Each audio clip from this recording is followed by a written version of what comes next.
Shot 365 começando, eu sou a Fernanda Soldatelli e no episódio de hoje eu vou falar tudo o que você precisa saber para ficar bem informado em poucos minutos.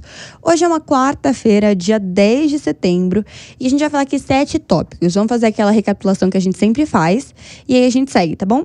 Então a gente vai começar falando sobre uma suposta carta do Trump para o Epstein. Gente, eu tenho problema com o nome. Começamos bem, né? Isso eu já sabia. Com um desenho de uma mulher aí divulgada pelos parlamentares dos Estados Unidos. Se você não sabe quem é o Epstein, ele tinha ilha, foi acusado aí de tráfico humano e 1 milhão de coisas pesadas, mas a gente vai explicar bonitinho, a gente vai mostrar essa carta também. Vamos falar aí sobre o protesto do Nepal, que derrubou o premier lá do país. E, gente, é uma loucura. Foi do dia pra noite, provavelmente acordou, não conseguiu nem entender direito.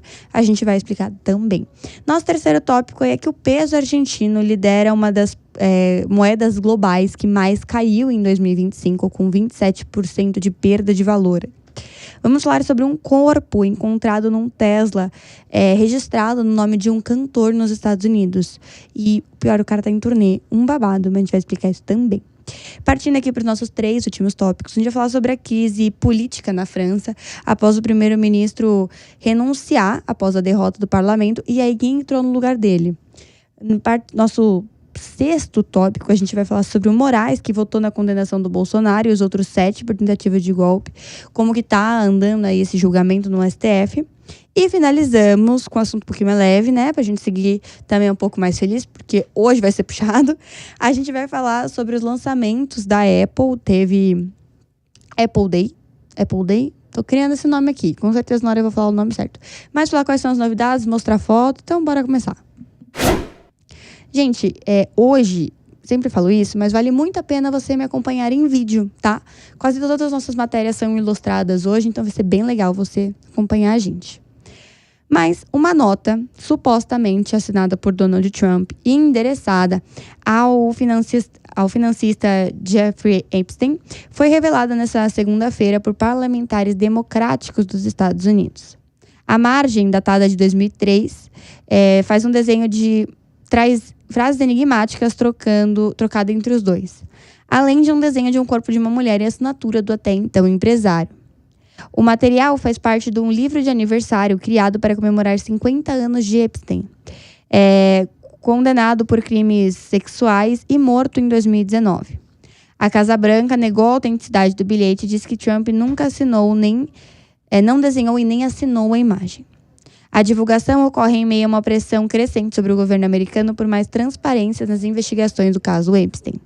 Parlamentares do Comitê de Supervisão da Câmara também divulgaram a agenda pessoal de Epstein, desde o testamento até contatos de diversas figuras públicas, incluindo membros da realeza britânica, empresários e políticos. O presidente do comitê, James Comer, acusou os democratas de politizar os documentos.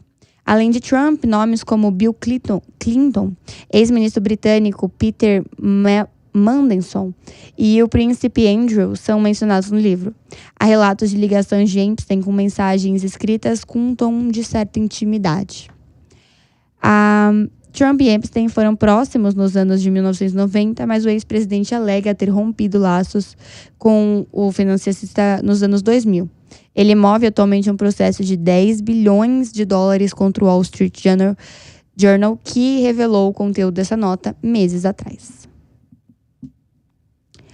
Vamos explicar o que está acontecendo no Nepal.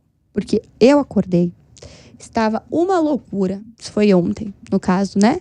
Mas vamos explicar que você está vendo uma foto bem aterrorizante, se eu posso dizer assim. Então, após 3 dias de manifestações lideradas por jovens contra a corrupção, falta de oportunidade e o bloqueio nas redes sociais, o primeiro-ministro do Nepal, K.P. Sharma Oli, renunciou na terça-feira. Os protestos marcam por confrontos violentos com as forças de segurança, deixaram ao menos 19 mortos e centenas de feridos. A onda de indignação foi impulsionada pela proibição de 26 plataformas digitais, que motivada contra os Nepo Kids, filhos de políticos que exibiam vidas de luxo em contraste com a realidade da população. Os manifestantes invadiram o parlamento, incendiaram o prédio da Suprema Corte e a casa do ministro de Katmandu. O governo declarou o toque de recolher, mas a medida não converte os protestos. Helicópteros militares resgataram autoridades enquanto as imagens aéreas mostravam um foco de fumaça por toda a cidade. A repressão da polícia com balas de borracha, bombas de gás e jatos d'água gerou críticas e aumento da tensão. Antes de deixar o cargo, Olli determinou uma investigação sobre o uso da força. Com cerca de 90% da população conectada à internet, o bloqueio das redes sociais foi visto como um ataque à liberdade de expressão. O governo justificou a medida citando abusos online, mas manifestantes afirmaram que o verdadeiro objetivo é censurar críticas. A crise é considerada a pior no país desde a abolição da monarquia em 2008. E encarada a fragilidade institucional do Nepal, localizada entre a Índia e a China, e marcada por uma instabilidade política e desigualdade social. Espero que agora isso tenha ficado um pouquinho mais claro na sua cabeça do que realmente está acontecendo. Bom, o peso argentino caiu valendo aí, se torna uma das moedas mais desvalorizadas em 2025.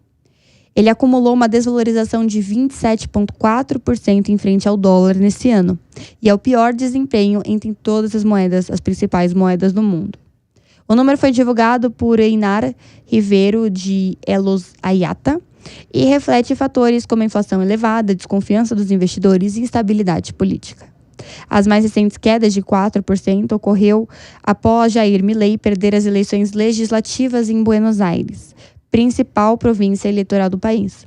A derrota foi interpretada como um enfraquecimento do governo e afetou diretamente os ativos financeiros da Argentina. O cenário político se agrava com a denúncia de corrupção envolvendo a irmã do presidente, que já havia abalado sua imagem política. Hoje, o peso argentino é negociado por 1.423 por dólar. A tendência de queda preocupa o mercado. Enquanto isso, o real brasileiro, a figura entre uma das moedas que mais se valorizaram no ano, teve uma alta de 14,8%, atrás apenas do rublo russo e da coroa sueca e do franco suíço. Adoro nomes de moedas, eu acho eles sempre muito pomposos. Segundo Riviero, a força do real se deve à entrada do capital estrangeiro e aos juros altos, que continuam atraindo investidores para a renda fixa nacional. Bom, imagina, acham um corpo num carro que está no seu nome. Eu me sinto completamente desesperada só de pensar. Um corpo foi encontrado na terça-feira dentro de um Tesla do ano de 2023, registrado o nome do cantor norte-americano David em um pátio de reboque em Hollywood, nos Estados Unidos.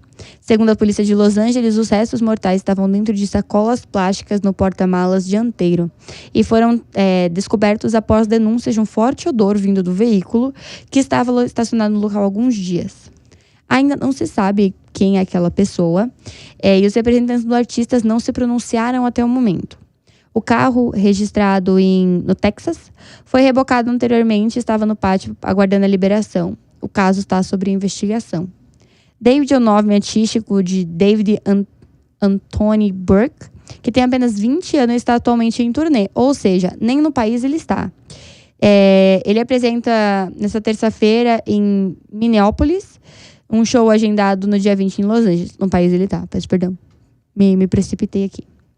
O cantor ganhou notoriedade já com os hits Here With Me e Romantic Homicide, além de ter lançado seu álbum de estreia no início desse ano. E aí você pode ver aqui a foto que passou no jornal norte-americano, que é o carro, né, que foi rebocado e onde acharam o corpo.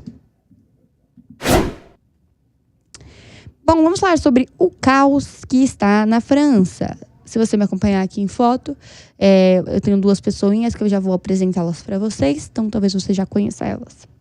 Primeiro-ministro da França, François Bayrou, que é esse primeiro senhor aqui, entregou a sua carta de renúncia ao presidente Emmanuel Macron na terça-feira, após a derrota na votação do parlamento. A queda do premier agrava a crise política enfrentada pelo governo francês, que agora busca um novo líder para liderar aí o executivo minoritário. Bayrou era o quarto primeiro-ministro a deixar o cargo em menos de 2 anos. A votação que derrubou Bayor foi motivada pela rejeição do orçamento de 2026, que previa cortes de 44 bilhões de euros. A medida gerou insatisfação popular e parlamentar, e em um momento em que dividia a França alcançou 111,3% do PIB e o déficit fiscal ultrapassou o limite europeu. A oposição pressiona Macron por eleições antecipadas, enquanto protestos e greves nacionais já foram convocadas para os próximos dias.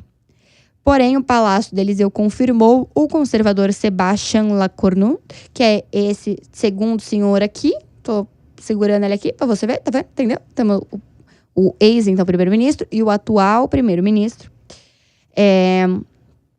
Que é o atual ministro das Forças Armadas da França, como primeiro-ministro nessa terça-feira mesmo. Lecornu é um aliado leal que apoiou a candidatura do presidente Macron em 2017. O anúncio contraria as expectativas de que ele pudesse se inclinar para a esquerda após a queda do premier François Bayrou, que perdeu o voto na confiança do parlamento, mas não. Então, fica aí um pouquinho da explicação do que está acontecendo nessa galera toda que está enlouquecida. O que está acontecendo agora no nosso país? Que também não está fácil para nós. Não tá? Vamos falar aí sobre atualizações do julgamento do Bolsonaro e dos 7 aliados dele, ó, meu fone caindo, dos 7 aliados dele aí que tá rolando no STF. O ministro Alexandre de Moraes, relator aí da ação do Supremo Tribunal Federal, votou nesta terça-feira pela condenação do ex-presidente Jair Bolsonaro e outros 7 réus pelos crimes relacionados à tentativa de golpe de Estado, entre eles organização criminosa armada, abolição violenta do Estado Democrático de Direito, golpe de Estado, dano qualificado e deterioração de patrimônio público. São 5 coisas que eles estão sendo julgados. Moraes também apontou que Bolsonaro, como líder da organização criminosa, destacou que o grupo atuou de forma estruturada de 2021 até os atos de 8 de janeiro de 2023. Durante seu longo voto, Moraes rebateu os principais argumentos da defesa, sustentou a validade do discurso de Mauro Cid e apresentou provas como anotações, áudios e mensagens que demonstrariam o envolvimento direto dos réus na articulação golpista. O relator ainda confirmou que houve planejamento contínuo para deslegitimar as eleições, as instituições e perpetuar Bolsonaro no poder, incluindo reuniões com militares, lives atacando o sistema eleitoral e a tentativa de impedir a posse do Lula, mesmo após a derrota do Bolsonaro nas urnas. A votação segue essa semana com os votos de Flávio Dino, Luiz Fux, Carmen Lúcia e Cristiano Zanin. São necessários ao menos 3 votos para condenar os acusados. Caso haja maioria pela condenação, o STF ainda definirá as penas, que podem ultrapassar 40 anos de prisão, mas lembrando que pelo nosso Código Penal, as pessoas só podem cumprir 40 anos de prisão, sendo que esse tempo aí pode diminuir se elas se comportarem bem, se elas estudarem, enfim, diversos fatores podem fazer com que fique menos do que o tempo previsto. A expectativa é que o julgamento se encerre até sexta-feira, agora, dia 13, com as sessões realizadas diariamente. E partimos aqui, terminar um pouquinho mais leve. Não é tão leve também, se você gosta de tecnologia, você vai gostar disso. Abre aí o vídeo para você ver comigo os novos lançamentos da Apple, que lançou agora. Até então, esqueci, gente, me fugiu da cabeça legal o nome do evento que eles lançam, as novidades da Apple. Mas bora lá e vamos falar de preço, porque eu sei que preço é sempre o mais interessante. A Apple apresentou nessa terça-feira, diretamente da sua sede em Cupertino, o iPhone 17 Air, o celular mais fino já fabricado pela empresa, com apenas 5,6 milímetros de espessura e um corpo de titânio.